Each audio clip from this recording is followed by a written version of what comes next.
Rendering our scene now with Final Gather and the exposure control adjusted, we can see that our scene is not only much brighter, but we have illumination in areas that are not directly lit by the light coming in from the window.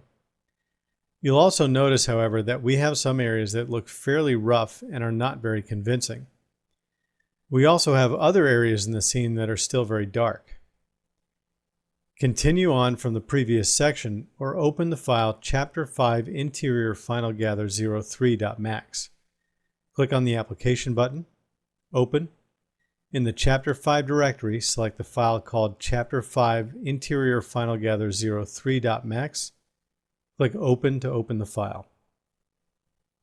Rather than increasing the Final Gather precision option, which can significantly slow the render time, the next best option is to increase the Final Gather bounces option. This will increase the number of times the Final Gather calculates the bouncing of light off of the surfaces in the scene. With the value set to 0, we only get one bounce from the light coming in the room. Essentially, the light comes in, hits a surface, then bounces off into the room, and it's not calculated anymore after that.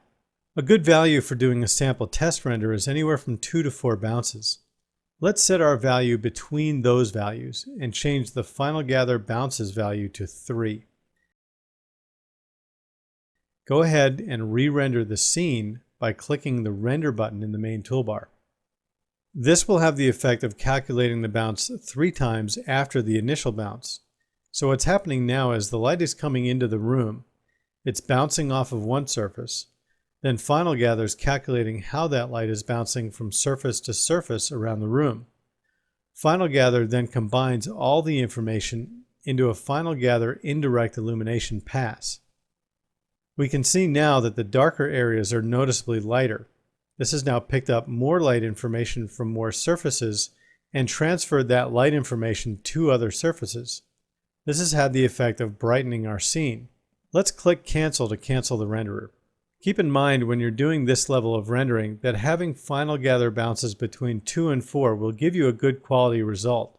If you find you need a higher level of precision, only then do you increase the precision level that Final Gather will use to calculate its Final Gather pass.